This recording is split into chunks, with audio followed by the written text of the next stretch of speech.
Y buenos días a todos, queridos hermanos. El Señor me los bendiga. Seguimos con nuestro estudio del libro de Apocalipsis. Ya estamos en el capítulo 3, en la mitad del capítulo 3, viendo las cartas que el Señor Jesucristo envió a las 7 iglesias de Asia Menor. Hoy nos toca ver la sexta carta, la cual es dirigida a la iglesia de Filadelfia. Estas 7 iglesias a quienes el Señor envía un mensaje representan a la iglesia en su totalidad, a la iglesia en todo lugar y en toda época. Pero además representa a los diferentes tipos de iglesias que han existido a lo largo de los 2000 años. Y como ustedes habrán notado al oír los mensajes anteriores, no todas las iglesias son iguales. La iglesia de Éfeso, como ya vimos, dejó su primer amor, descuidó su relación con Cristo. Mientras que las iglesias de Pérgamo, Tiatira y Sardis comprometieron la verdad de Dios y se desviaron de la verdad, de la fe. No se mantuvieron fieles al Señor. Pero también han habido iglesias a lo largo de estos 20 siglos, iglesias que perseveraron en la verdad de Dios a pesar de las dificultades, problemas y persecuciones que tuvieron que pasar, como es el caso de la iglesia de Esmirna y Filadelfia, que vamos a ver el día de hoy, y de las cuales nosotros como iglesia e individualmente tenemos que aprender. El tema de hoy lo he titulado El mensaje de Cristo a la iglesia de Filadelfia. Vayamos al texto bíblico que vamos a estudiar. Leamos Apocalipsis capítulo 3, versículos del 7 al 13. Y escribe al ángel de la iglesia en Filadelfia, el santo, el verdadero, el que tiene la llave de David, el que abre y nadie cierra, y cierra y nadie abre, dice esto. Yo conozco tus obras. Mira, he puesto delante de ti una puerta abierta que nadie puede cerrar porque tienes un poco de poder. Has guardado mi palabra y no has negado mi nombre. He aquí, yo entregaré a aquellos de la sinagoga de Satanás que se dicen ser judíos y no lo son, sino que mienten. He aquí, yo haré que vengan y se postren a tus pies y sepan que yo te he amado, porque has guardado la palabra de mi perseverancia. Yo también te guardaré de la hora de la prueba.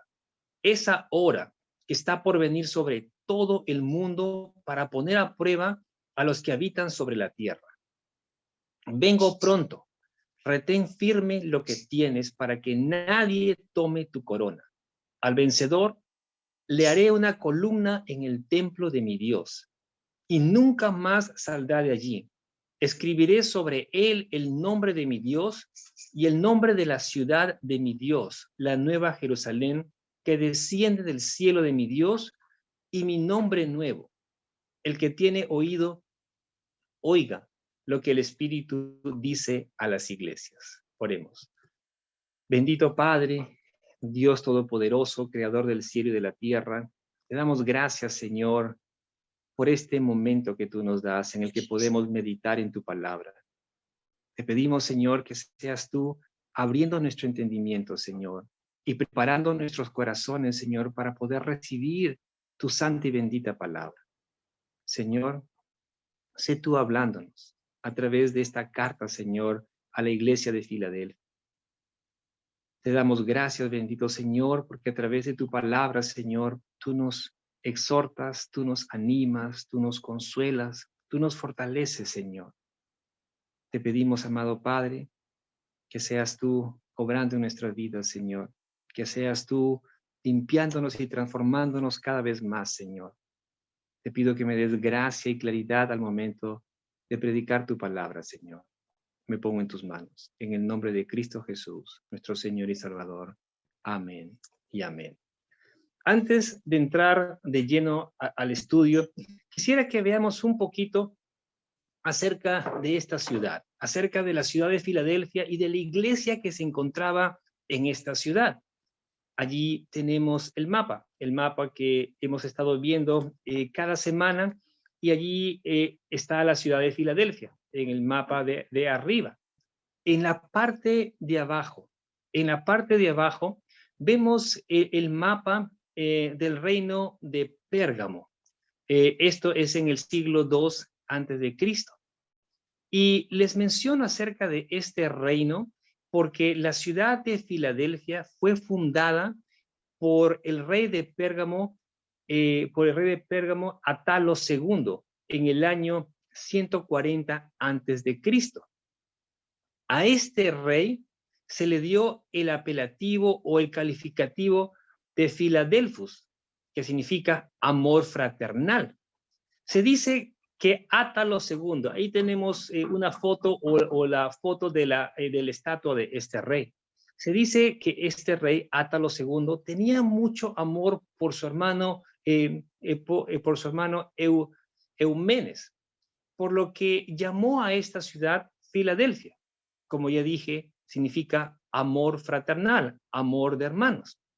La ciudad de Filadelfia estaba situada a lo largo de una carretera muy ocupada, muy frecuentada, que unía el este de Asia con la parte oeste del continente europeo, haciendo que la ciudad de Filadelfia sea comercialmente próspera. La ciudad de Filadelfia había sido edificada sobre un montículo y estaba rodeado de un amplio valle.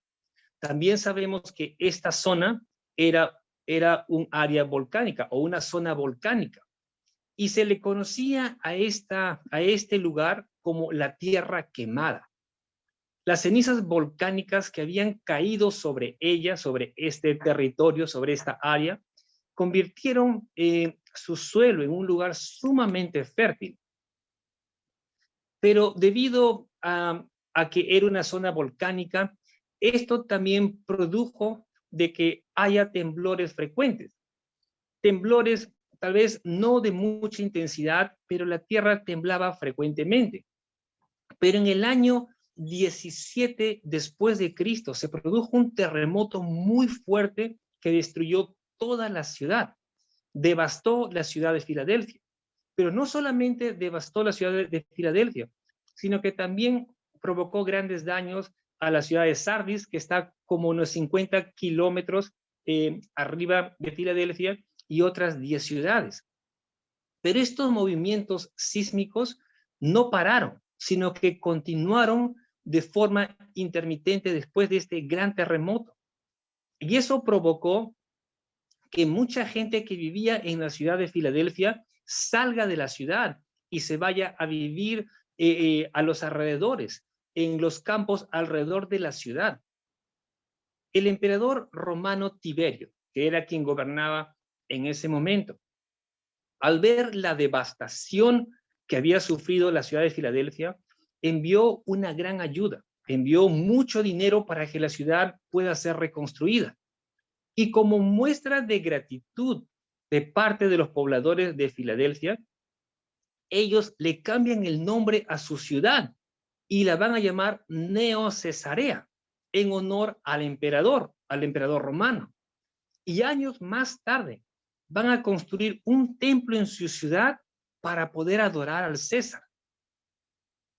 Años más tarde, esta ciudad va a volver a llamarse nuevamente Filadelfia. Filadelfia era la ciudad más joven entre estas 7 ciudades a las cuales Jesús envía un mensaje. Y aunque no se conoce con precisión cuál es el origen o quién fundó esta iglesia en Filadelfia, se cree que posiblemente haya sido una iglesia hija de la iglesia de Éfeso. Lo que podemos notar en el mensaje que el Señor envía a esta iglesia es que los alaba a estos hermanos por su perseverancia. Y en toda la carta, en todo el mensaje, no hay ninguna mención, ninguna palabra de reproche hacia esta iglesia. Hay muchos indicios que muestran la influencia que tuvo esta iglesia en toda esa zona. Esta iglesia permaneció fiel, siguió fielmente a Cristo durante siglos. Incluso cuando el Islam, más tarde, siglos más tarde, se convirtió en la religión predominante de toda esta área, de toda esta zona, ellos se mantuvieron fieles al Señor. De estas 7 iglesias que estamos estudiando, solo la iglesia de Filadelfia permaneció a través de los siglos.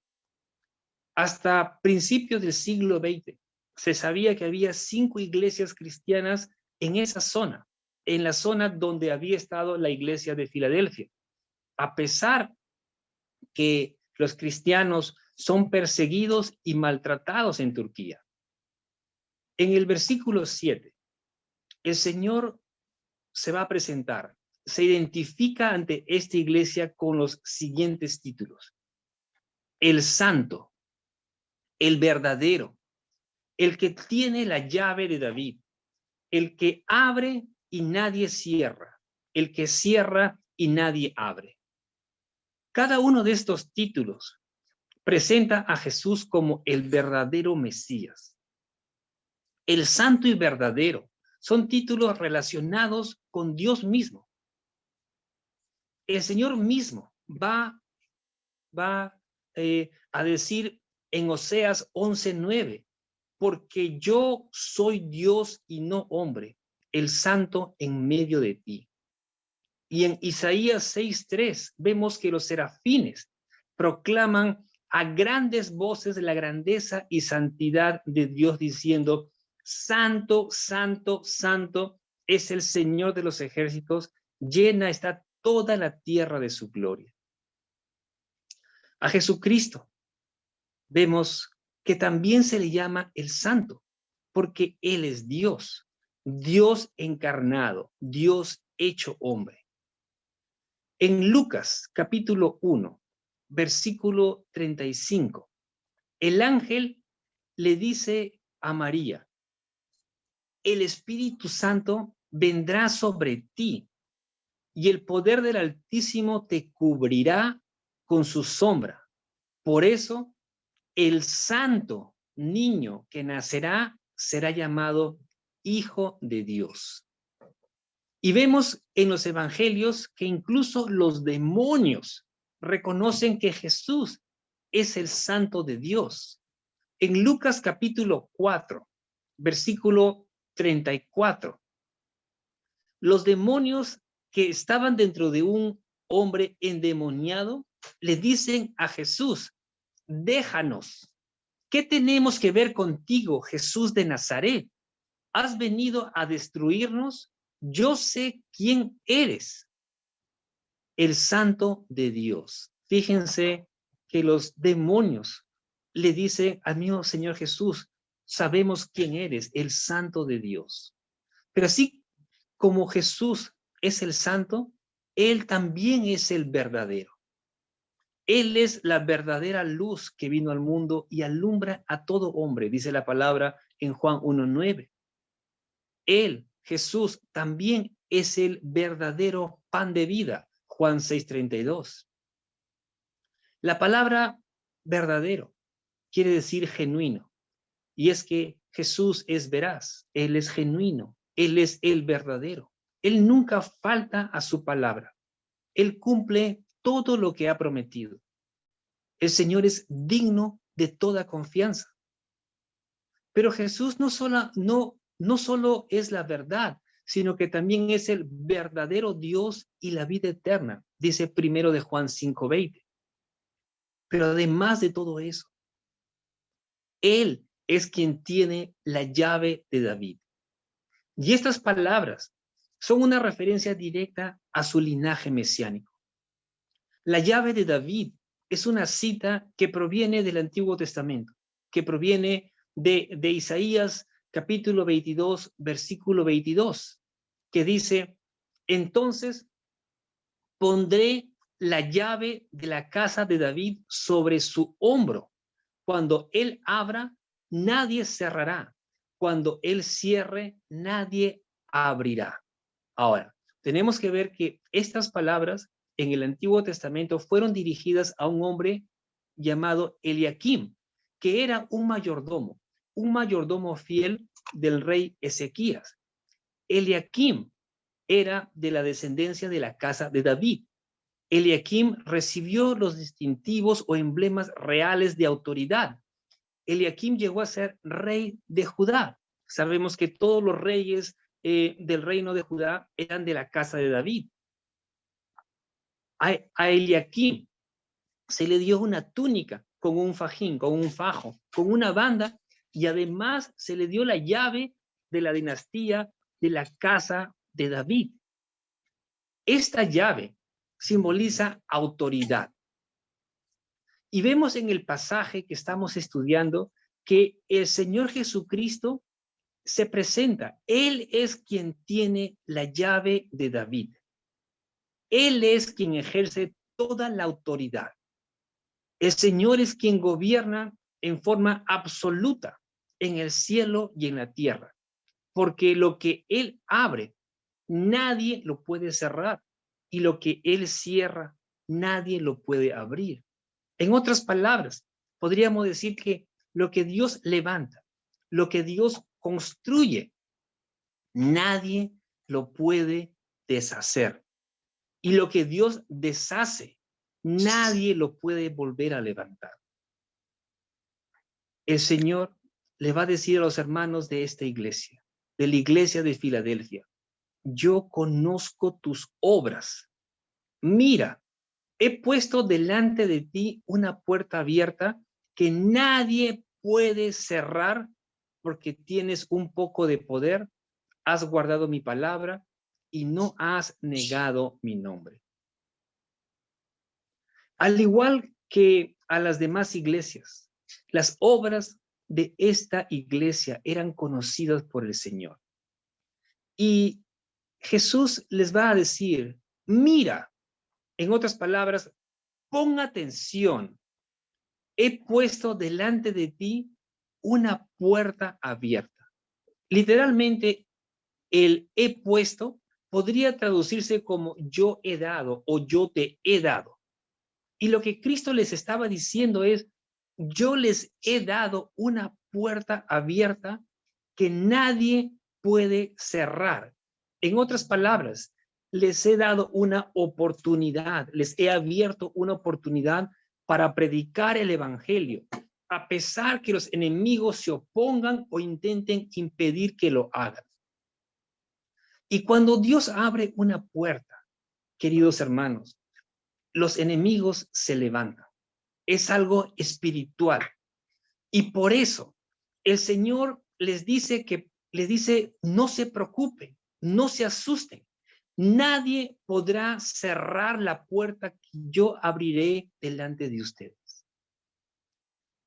Estaba pensando, ahora que estamos en toda esta gestión, en todos estos trabajos de la iglesia, cómo es que se han levantado distintas circunstancias, distintas cosas, pero ¿saben? Me alegra algo. En los últimos meses nos ha escrito muchísima gente, mucha gente al correo de la iglesia, preguntando cuándo es que cuándo es que se abrirá la iglesia. Mucha gente desea venir.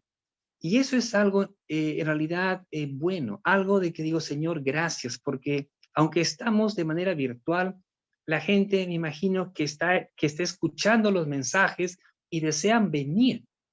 Y eso también el enemigo lo sabe. Y va a hacer lo imposible para que nos demoremos o para que las cosas no se den.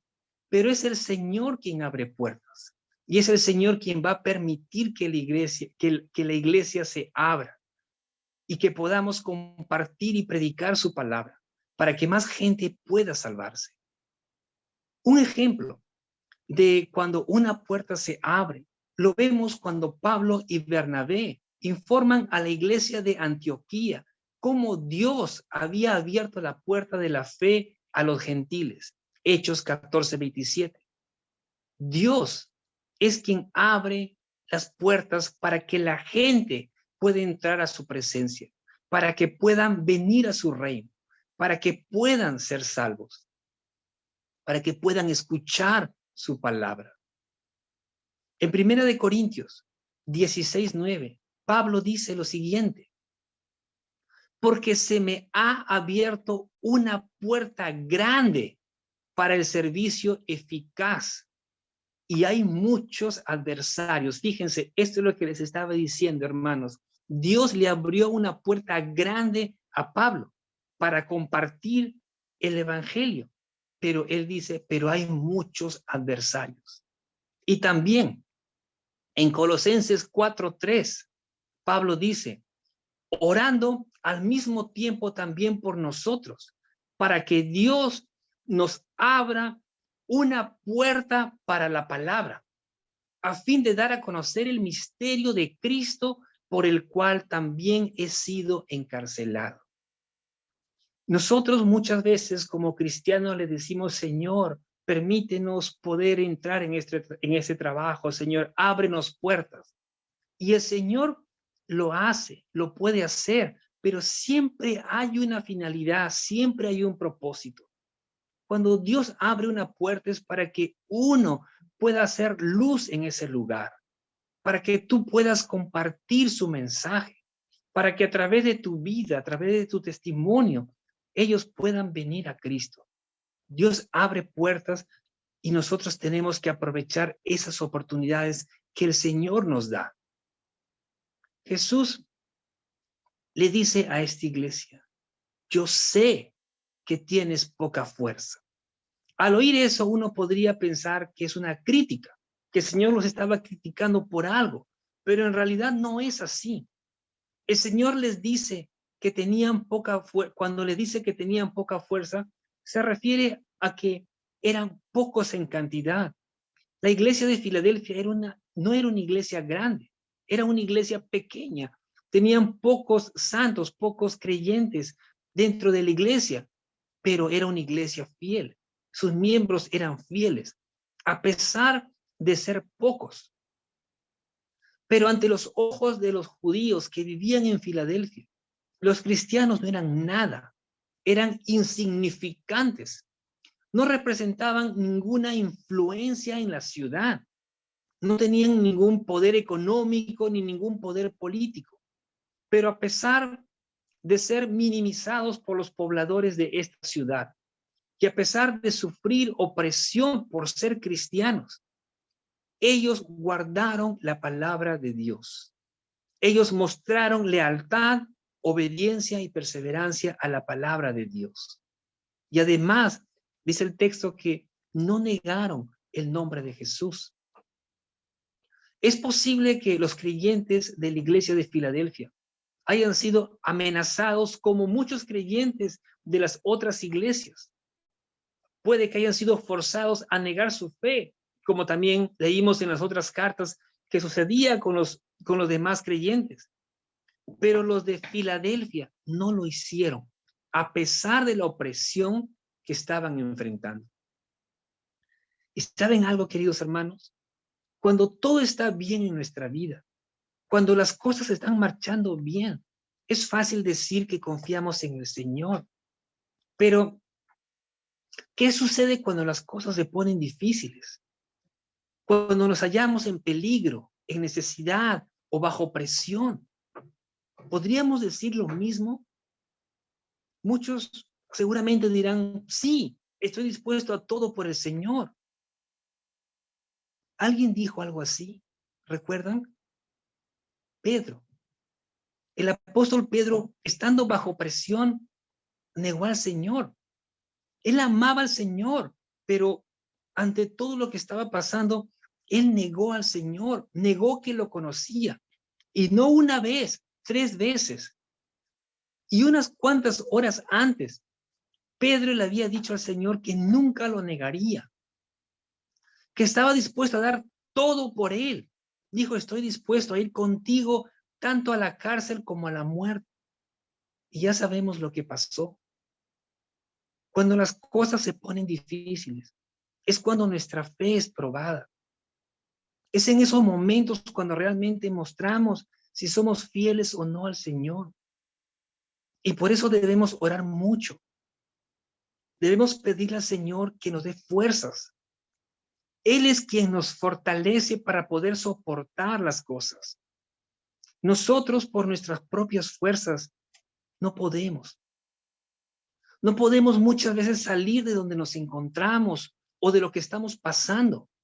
No podemos superar la pena o el dolor o la angustia de algo que nos esté pasando o que nos haya pasado. Es solamente Dios quien puede sanar nuestro corazón, quien puede sanar nuestra alma. Fue el Señor quien restauró a Pedro de lo mal que él se sentía por haberlo negado. Y vemos que después que el Señor hace eso, después que lo sana, después que restaura a Pedro, lo usa tremendamente para la extensión de su reino en la tierra. Los creyentes de la iglesia en Filadelfia no negaron el nombre del Señor, a pesar de estar bajo presión, y por eso el Señor los alaba. En el versículo 9 vemos lo que el Señor les dice que hará en contra de los que los oprimían, lo que haría en contra de sus enemigos, en contra de aquellos que los perseguían o los maltrataban. El Señor va a decir en el versículo 9, he aquí, yo entregaré a aquellos de la sinagoga de Satanás, que se dicen ser judíos y no lo son, sino que mienten. He aquí, yo haré que vengan y se postren a tus pies y sepan que yo te he amado. La expresión aquí es igual a decir, mira. Y lo que el Señor les estaba diciendo es, mira, pon atención a lo que estoy por hacer con aquellos de la sinagoga de Satanás, con aquellos que se dicen ser judíos y no lo son, sino que mienten. Y estas palabras son parecidas a lo que el Señor le dijo a la iglesia de Esmirna en el capítulo 2, versículo 9. Allí el Señor les dijo a ellos, yo conozco tu tribulación y tu pobreza, pero tú eres rico. Y la blasfemia de los que se dicen ser judíos y no lo son, sino que son sinagoga de Satanás. Una sinagoga de Satanás describía, por así decirlo, a un judío que de manera vehemente negaba a Jesús como el Mesías y perseguía activamente a cualquiera que decía ser discípulo de Jesús, que decía ser seguidor de Cristo. En la ciudad de Filadelfia había judíos que se habían convertido al cristianismo, pero ya no eran tolerados en las sinagogas. Por el contrario, eran maltratados por su propia gente, por sus propios compatriotas. Los judíos, como leemos muchas veces en los evangelios, se jactaban de ser el pueblo escogido de Dios, pero sin darse cuenta, al negar a Cristo y al querer destruir la iglesia del Señor, se habían convertido en instrumento de Satanás. El diablo los estaba usando para ir en contra de los hijos de Dios. Jesús le va a decir a los hermanos de la iglesia de Filadelfia, he aquí, yo haré que vengan y se postren a tus pies y sepan que yo te he amado. Vemos que nuevamente el Señor les dice aquí, mira lo que voy a hacer con los que te repudian. Haré que vengan a ti y se postren a tus pies. Fíjense lo que el Señor les dice a los hermanos. No se preocupen, vean lo que yo voy a hacer. Ellos vendrán y se postrarán a tus pies. Y esta acción que el Señor estaba por hacer haría que todos reconozcan, incluso sus enemigos, los enemigos de los cristianos, que todos reconozcan que el Señor ama a los que son suyos y los honra. El rey David, en el Salmo 23, versículo 5, dice algo parecido. Él va a decir, en medio de su aflicción, va a decir, tú preparas mesa delante de mí en presencia de mis enemigos. Y saben, hermanos, el Señor es quien nos levanta. La gente nos puede maltratar, pero el Señor es quien se encarga de las cosas. Él es quien se encarga, como dijo David, de preparar mesa delante de nuestros enemigos, de avergonzar a nuestros enemigos. Versículo 10. Porque has guardado la palabra de mi perseverancia, yo también te guardaré de la hora de la prueba, esa hora que está por venir sobre todo el mundo para poner a prueba a los que habitan sobre la tierra. Jesús reconoce y alaba a los creyentes de Filadelfia por haber sido fieles en medio de las pruebas y dificultades. La palabra perseverancia tiene que ver con resistencia, con aguante.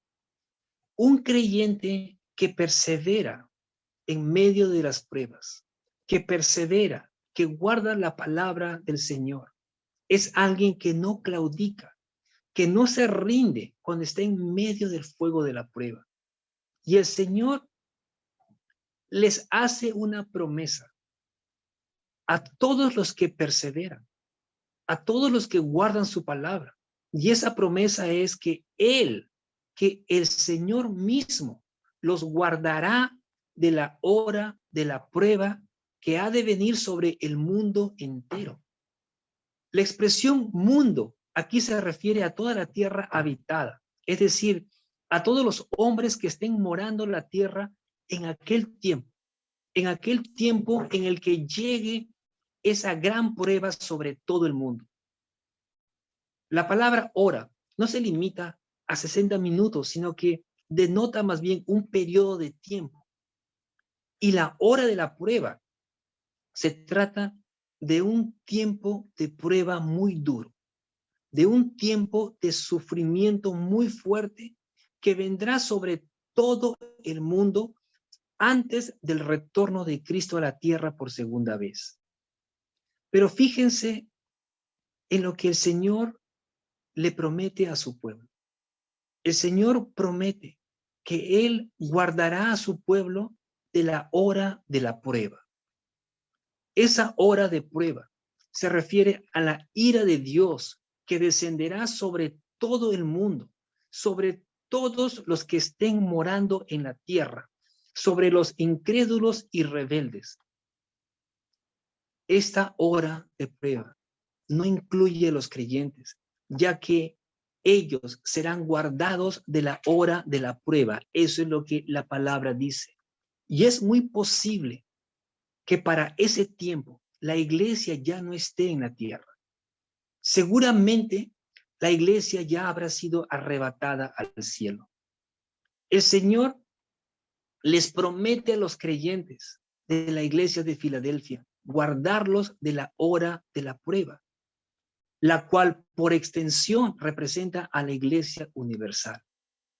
Como hemos venido diciendo, estas iglesias, las 7 iglesias, representan a la iglesia en general.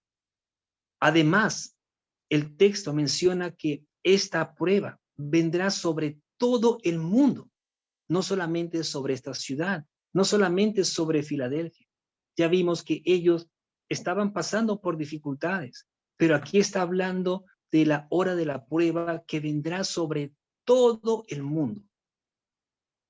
Dios, por medio del apóstol Pablo, nos dice en 1 Tesalonicenses, capítulo 1, versículo 10, que debemos esperar de los cielos a su Hijo, al cual resucitó de los muertos, es decir, a Jesús, quien nos libra de la ira venidera.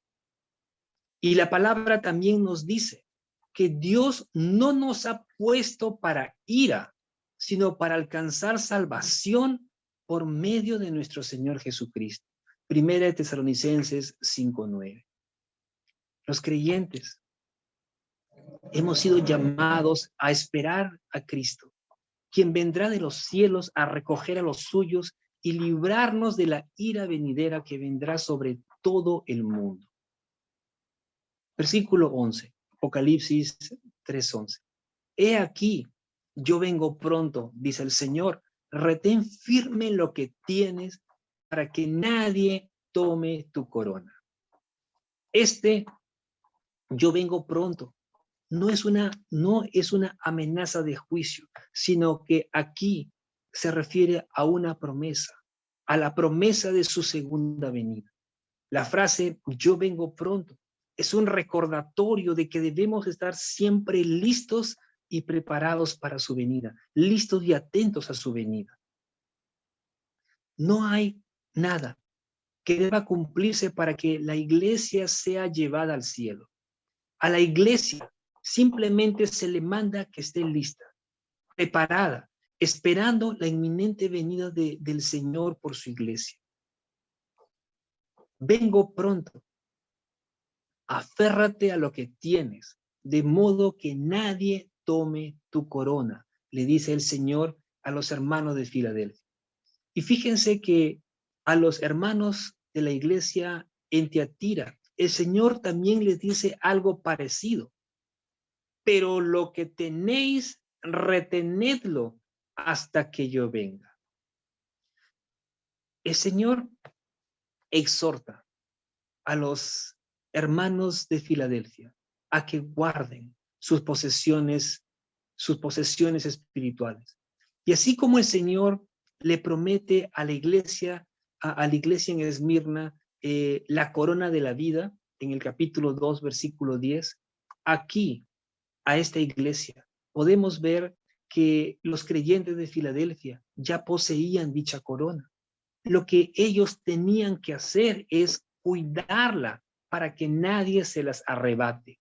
Eso es lo que el Señor les dice. Aférrate a lo que tienes de modo que nadie tome tu corona. Aferrarse a lo que tienen significa ser fieles, seguir siendo fieles al Señor hasta el fin. Eso es lo que el Señor les está diciendo. Sean fieles, perseveren, manténganse hasta el fin. Esta advertencia que el Señor les hace es para prevenir, es para advertir al cristiano a que no se descuide, a que no descuide su vida espiritual. Uno debe seguir firme hasta el final de la carrera, a fin que no pierda su recompensa. Un creyente podría perder su recompensa si no ha corrido la carrera de la fe conforme a las demandas del Señor.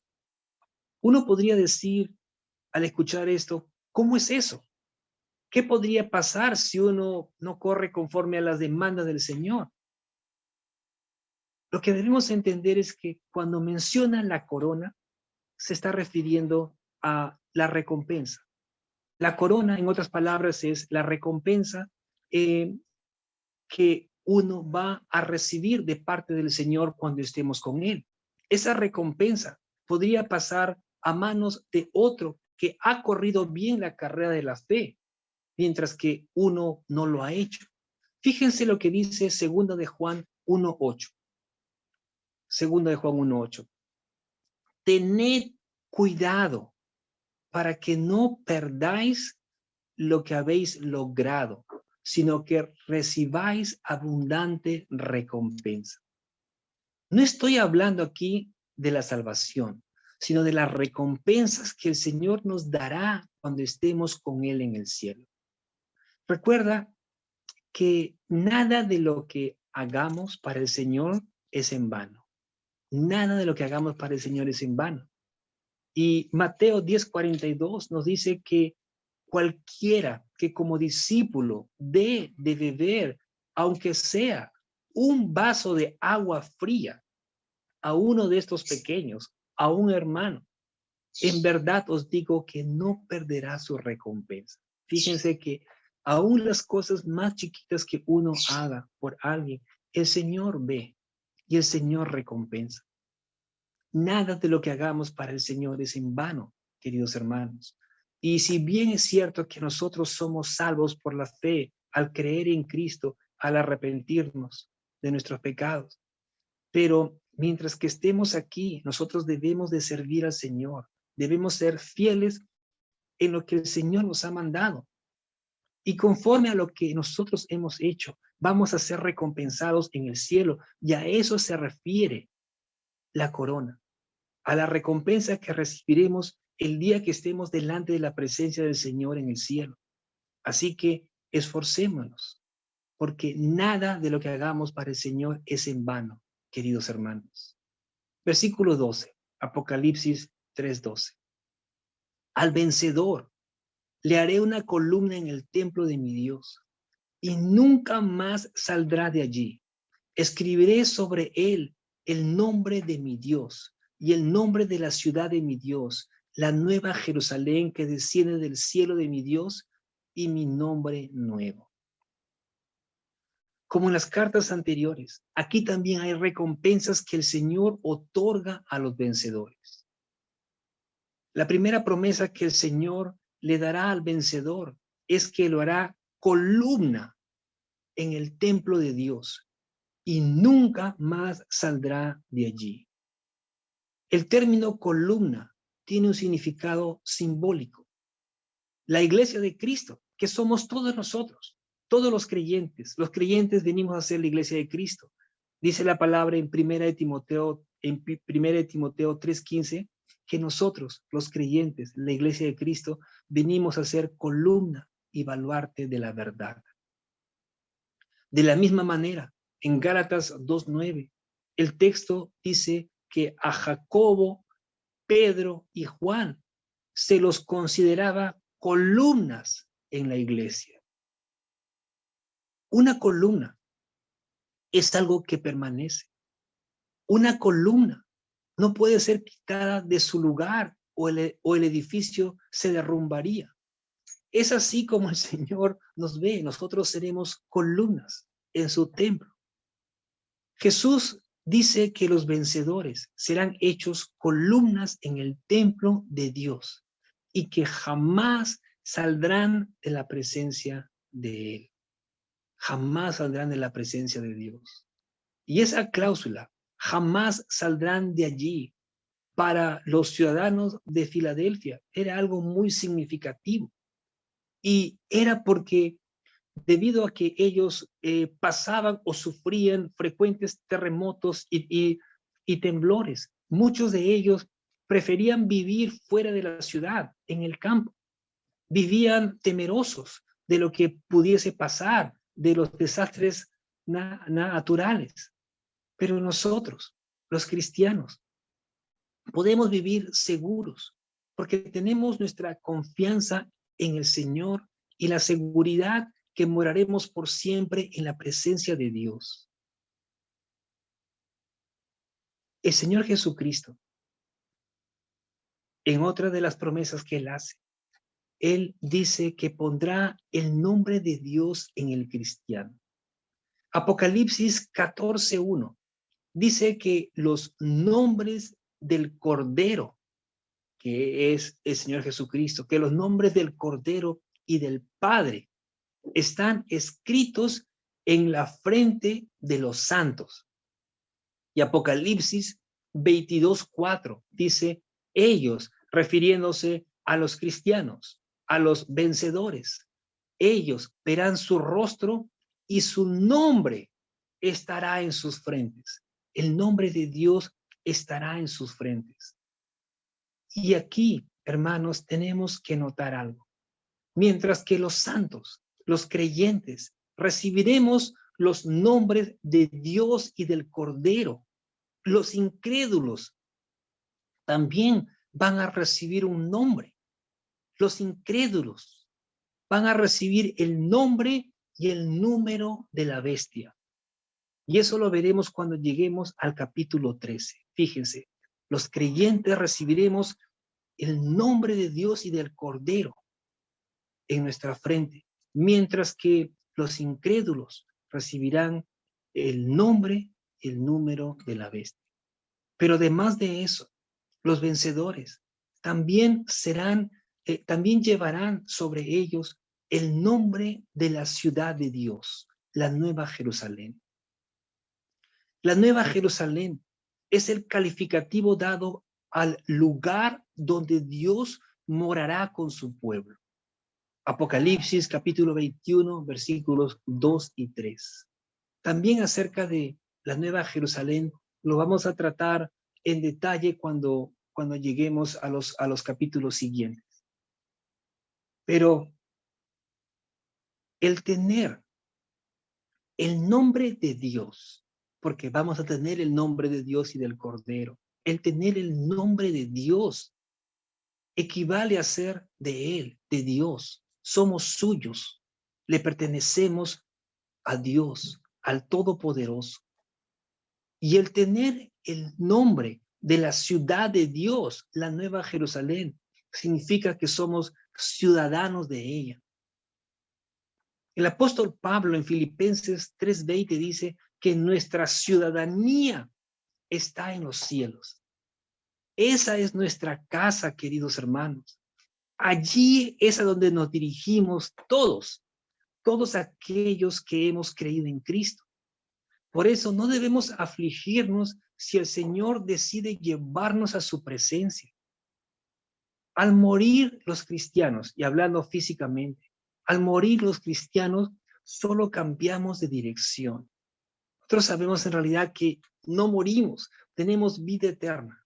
Nuestro cuerpo físico puede quedarse aquí, pero nosotros vivimos por la eternidad y al morir solo cambiamos de dirección. No podemos imaginarnos todas las maravillas que el Señor tiene reservado para los vencedores en el cielo. Pero todas estas promesas eternas, queridos hermanos, nos deben motivar a vivir una vida de santidad. Nos deben de motivar a cultivar una relación cada vez más fuerte con el Señor. Todas las cosas que vemos, que tenemos, que pasamos, van a terminar en algún momento.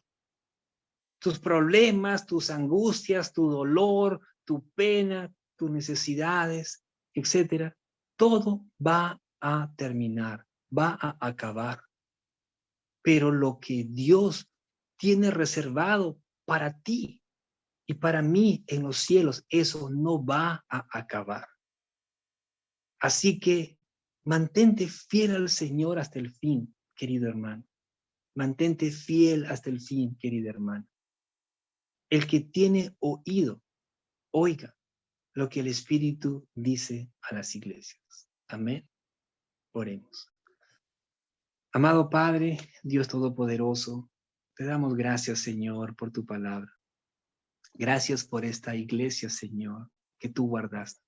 Por la iglesia de Filadelfia, Señor, por los hermanos que vivieron en aquel tiempo, Señor, y que perseveraron en la fe, que se mantuvieron firmes, Señor.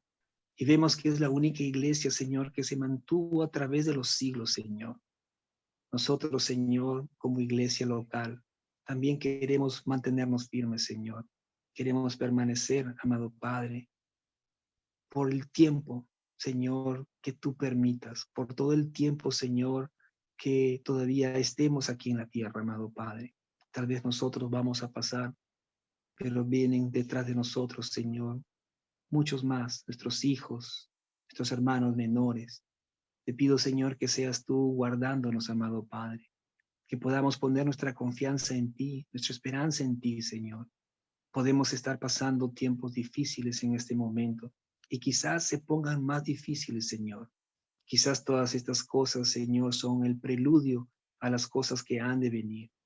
Quizás, Señor, tu venida está muy cerca, Señor, y sabemos que vendrán tiempos difíciles, amado Padre.